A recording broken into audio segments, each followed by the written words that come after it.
रात थी। एक हॉस्टल में सन्नाटा छाया हुआ था। तभी एक बाइक ठीक हॉस्टल के सामने आई, रुक गई। बाइक में 2 लोग सवार थे, प्रीतम और प्रिया। लड़की बोली, तुम्हें बाइक यहाँ क्यों रोक दी? इस हॉस्टल के मालिक तो तुम्हारे पापा है ना?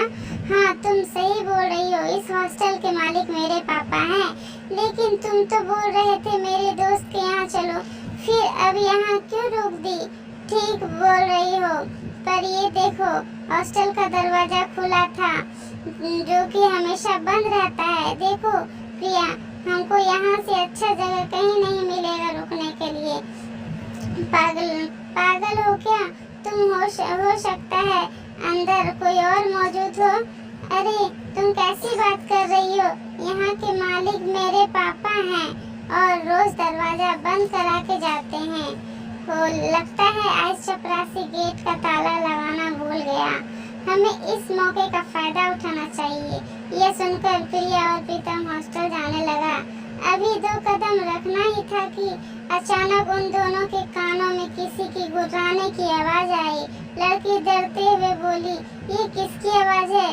प्रिया प्रीतम ने देखा कोई गेट पर खड़ा था और उसे देखकर डर के मारे उन दोनों की आंखें फटी की फटी रह गई।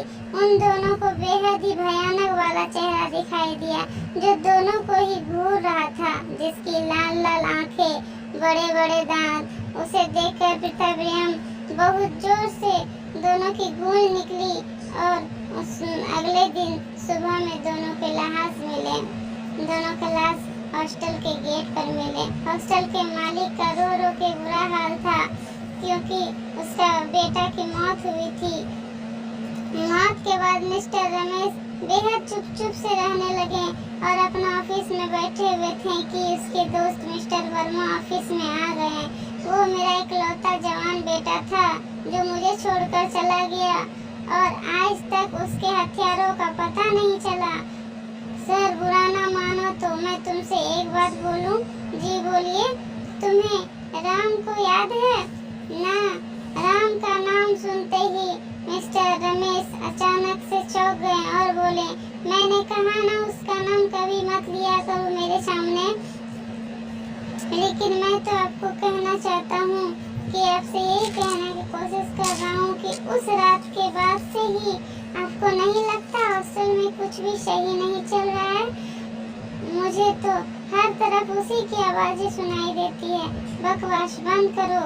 देखो, तुम मानो या ना मानो, लेकिन मुझे तो ये लगता है कि प्रीतम की हत्या तो उसी चपरासी के भूत ने की है। तभी अचानक से टेबल पर फोन गड़े हुए थे और रिंग बजने लगे। मिस्टर रमेश ने फोन उठाई और बात किए। उसके बाद से वो टेंशन में आ गए। चिंता की लकीरें दिखाई दे रही थी उसके माथे पे। तभी उसने कहा, क्या हुआ, तुम परेशान क्यों हो? तभी उसने कहा, जिस बात का डर है वही हुआ। एक तो अभी अपने बेटे की सदमे से बाहर भी नहीं निकल पाया और ऊपर से अब ये पुलिस। तुम आखिर कहना क्या चाहते हो? राम की माँ ने हम सब के खिलाफ और हॉस्टल के खिलाफ पुलिस में कंप्लेन की ही। हालांकि पुलिस ने उसकी बात पर यकीन नहीं किया, लेकिन फिर भी वो इस हॉस्टल की तलाशी लेना चाहते हैं। तुम एक काम करो, हॉस्टल के सभी स्टाफ को बुला लाओ, चौकीदार को भी बुला लाओ।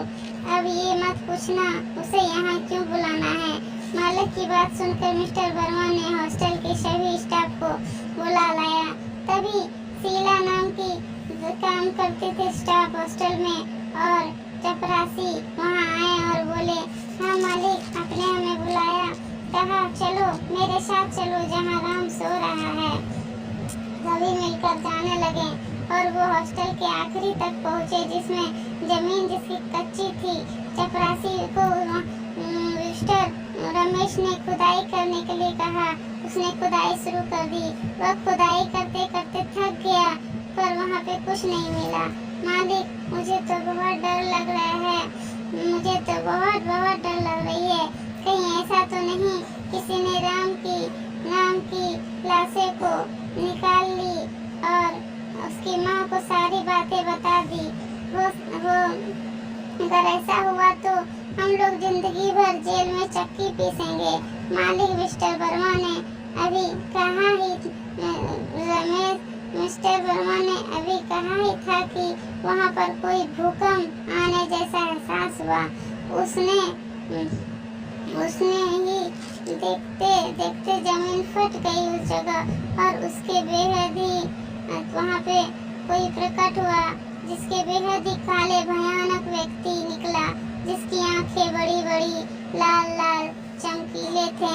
वह जिस तरह देख रहा था जैसे लग रहा था खा जाएगा, तथा उस व्यक्ति का पूरा शरीर सड़ा और काला हो चुका था।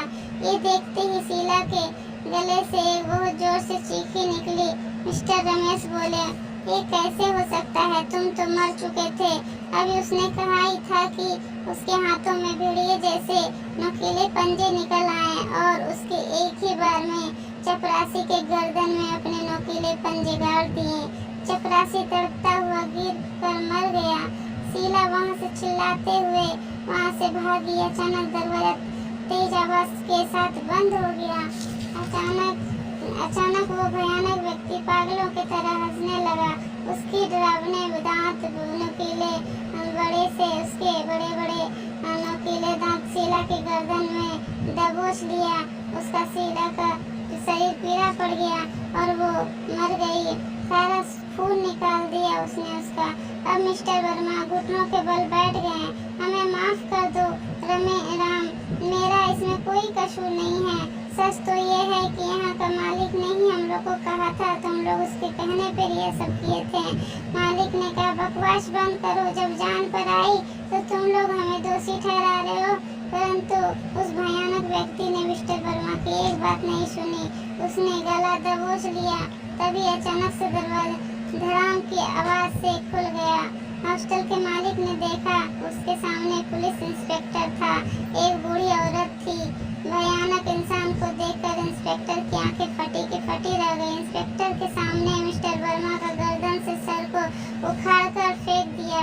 इस खौफनाक दृष्टि को देखकर मिस्टर रमेश तुरंत इंस्पेक्टर के पास जाकर गिड़गिड़ाने लगा, मुझे बचा लीजिए, मैंने ही राम का खून करके उसे यहाँ पे गाड़ दिया था। मुझे गलत काम करते हुए हम लोग को देख लिया था और ये बोला था पुलिस में कंप्लेन करेंगे, इसलिए हम लोग को ये सब करना पड़ा। हमें अरेस्ट कर लो। मारकर उसका सर इसी जमीन में दफना दिया। अपना गुनाह कबूल करता हूँ। मिस्टर रमेश को यह कहते ही राम का भयानक शरीर अचानक से हवा में विलीन हो गया और उस बूढ़ी औरत की आंखें आंसू बहने लगी। पुलिस ने हॉस्टल के मालिक को अरेस्ट कर लिया। यहाँ पर कहानी खत्म हुई।